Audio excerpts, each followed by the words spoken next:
के अंदर भ्रष्टाचार किया, आपने शिक्षा के अंदर भ्रष्टाचार किया, आपने यमुना साफ करने के नाम पे जो 7,000 करोड़ का भ्रष्टाचार किया, वो पैसा पता नहीं लगा कहां चला गया।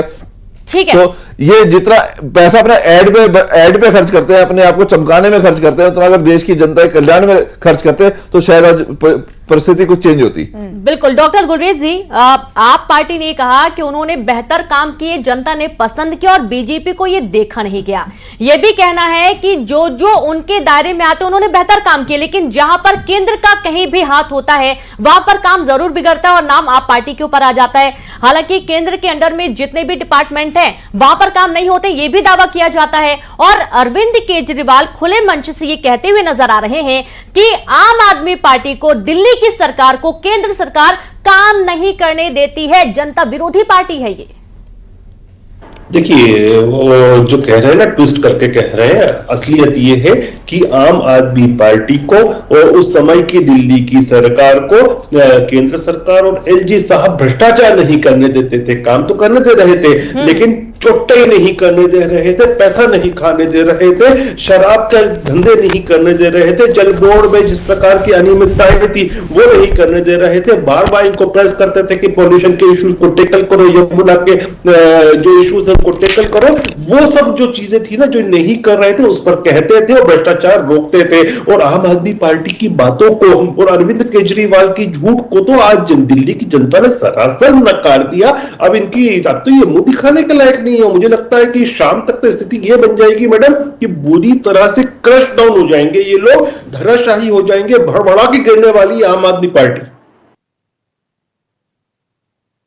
जलाल जी, अभी ये देखा जा रहा है कि बीजेपी 45 सीटों पर आगे बढ़त बनाए हुए, रुझानों में जो आंकड़े सामने आ रहे हैं वो वाकई में थोड़े चौंकाने वाले हैं, क्योंकि आम आदमी पार्टी 20 सीटों पर रह गई है रुझानों में आगे, और जो बीजेपी है वो 45 सीटों पर बढ़त बनाए हुए। तो सबसे बड़ा सवाल यही है कि बड़े चेहरे अगर पीछे चल रहे हैं तो विश्वास कहां पर होगा, क्योंकि अगर बड़े चेहरों पर ही जनता मुहर नहीं लगा रही है और उसके बाद भी अगर आम आदमी की पार्टी की जो सीटें वो बढ़ जाती हैं तो भी कहीं ना कहीं ये निराशाजनक है पूरी पार्टी के लिए।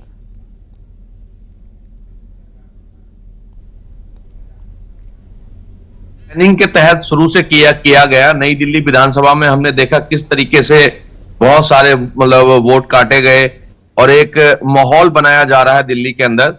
बट मुझे हम सबको पूरा विश्वास है कि आम आदमी पार्टी ने दिल्ली में काम की राजनीति की है, चाहे मोहल्ला क्लिनिक हो, बिजली हो, पानी हो, स्वास्थ्य हो, शिक्षा हो, एक पॉजिटिव राजनीति की है। हमने कभी वाद विवाद और जो अन्य पार्टियां करती आई है उन चीजों में विश्वास नहीं किया, लोगों के जनहित के कार्य किए हैं।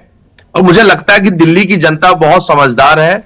जब जब आप लोगों ने देखा कि देश में लोकसभा चुनाव हुआ और लोकसभा चुनाव के 1 साल बाद, 6 महीने बाद दिल्ली का चुनाव होता है, और हमने हमेशा जो देश की हवा थी जिसमें कह रहे थे कि मोदी की हवा है, मोदी जी की लहर है, और उस लहर के बावजूद 62 और 67 सीटों के साथ 2 बार सरकार हमने बनाई। तो मुझे लगता है कि अभी काउंटिंग शुरू हुई है, हमें थोड़ा इंतजार करना चाहिए। दिल्ली की जनता काम की राजनीति को जरूर समर्थन देगी और दिल्ली की जनता केजरीवाल जी के साथ है। ठीक है, आपने बहुत अलग अलग नए केस बनाए, आपने लोगों से बयान दिलवाया। जब किसी भी व्यक्ति ने लिकर पॉलिसी के अंदर सबूत नहीं मिले इनको, तो एक आदमी को सरकारी गवाह बना के आप सबने देखा। तो इस तरीके के आरोप प्रत्यारोप से, भ्रष्टाचार के गलत आरोप लगा जी। ठीक है, और इसी बीच एक बड़ी खबर आ रही है जहां उमर अब्दुल्ला का बयान आ रहा है रुझानों पर कि और लड़ो आपस में, यानी कि वो एक तंज कसते हुए नजर आ रहे हैं। आशीष, बिल्कुल ना, निश्चित रूप से, और ये तंज एक बहुत बड़ा तंज है, ये एक सीख एक तरह से। गोयल साहब, आपका रिएक्शन इस पर चाहूंगा। ये उमर अब्दुल्ला ने वो बात कह दी है जो बात अभी तक किसी राजनेता ने नहीं कही। हर कोई अपना अपना डफली, अपना अपना राग कर रहा था, उमर अब्दुल्ला ने कह दिया अब और लड़ो आपस में। देखिए, सबसे पहले मैंने बात ये की थी कि सबसे पहले जो आती मैंने फर्स्ट इसी बोला था कि हम तो डूबेंगे सनम, तुम्हें भी ले डूबेंगे। कांग्रेस ने वही पॉलिसी अपनाई। और जो उमर अब्दुल्ला ने कहा, देखो ये स्वार्थ की राजनीति खेल रहे हैं, सारी जो पार्टी है राजनीतिक पार्टी स्वार्थ की राजनीति है। आम आदमी पार्टी का अपना एक स्वार्थ था, उन्हें अपने स्वार्थ में लगा के हम दिल्ली के शायद बादशाह हैं, हम दिल्ली के अनबीटेबल हम पार्टी हैं, तो हमें अकेले लड़ेंगे, हमें ज्यादा बेनिफिट मिलेगा। कांग्रेस को उन्होंने कोई भी स्पेस देने की जरूरत नहीं समझी। जो लोकसभा के अंदर उनके अलायंस था दिल्ली के अंदर, उन्होंने मानने से मना कर दिया। पंजाब के अंदर भी उन्होंने सेम यही करा, तो जहां पे उनका पलड़ा भारी था उन्होंने साइडलाइन कर दिया कांग्रेस को। अच्छा राकेश भाई, एक चीज और इन चुनावों में हमने एक चीज और देखी, मैं पिछले और चुनावों को जोड़ रहा हूं। भारतीय जनता पार्टी का जो स्टैंड था वो स्टैंड अपनी जगह पर है, चाहे वो 2015 का चुनाव हो, 20 का चुनाव हो, 25 का चुनाव हो, और उससे पहले भी बीजेपी एक कॉमन फैक्टर रही है। बीजेपी का वोट परसेंट थोड़ा बहुत ऊपर नीचे होता रहा है, लेकिन जो बड़ा ड्रास्टिक चेंज हमने देखा, एक तरफ कांग्रेस सत्ता से गायब हो गई, फिर विपक्ष से गायब हो गई, फिर विधानसभा से ही गायब हो गई, उसके बाद वापसी हुई नहीं हुई, अब इस बार वो पता चली जाएगा। लेकिन बीजेपी एक कांस्टेंट थी जो अब एक वल्केनो बनकर उभर रही है। इस उम्मीद के साथ उन्होंने माननीय प्रधानमंत्री को वोट दिया। सीएम फेस कौन होगा? देखिए, हमारे लिए ये विषय गौण है। हम पहले भी कह चुके हैं, भारतीय जनता पार्टी का कार्यकर्ता मुख्यमंत्री बनेगा, केंद्रीय नेतृत्व तय करेगा इसको। इस बार आपको उम्मीद है कि इस बार आपकी सरकार बन जाएगी? बिल्कुल बनेगी। राकेश जी, जी बिल्कुल, भाजपा वॉल्केनो की तरह जरूर बिल्कुल ज्वालामुखी बन के आई है, और इस उसके बहाव के अंदर बड़े बड़े जो दिग्गज हैं इनके वो हारते हुए नजर आ रहे हैं। जो इनके बड़े तीनों चेहरे थे, चाहे मनोज सिसोदिया जी, आतिशी जी थी, चाहे खुद केजरीवाल जी है, वो हारते हुए नजर आ रहे हैं। और ये बड़ा इसमें कोई आश्चर्य होने वाली बात नहीं है, उलटफेर वाली बात है कि दिल्ली की जनता अपना मन बना चुकी थी।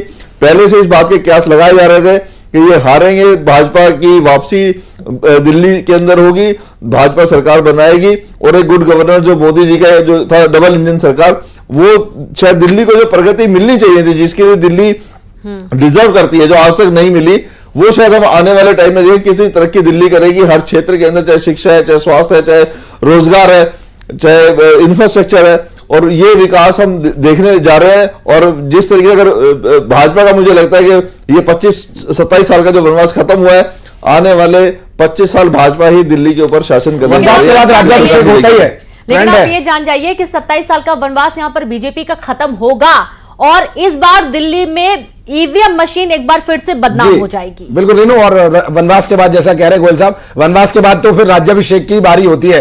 अगर हमारे साथ कुंदन पंजाबी जी जुड़े हुए हैं, कुंदन भाई अगर आप जुड़े हुए हैं तो हाँ कहिएगा। आपसे एक रिएक्शन जरूर लेना चाहूंगा उमर अब्दुल्ला के बयान पर। वो कह रहे हैं कि और लड़ो आपस में।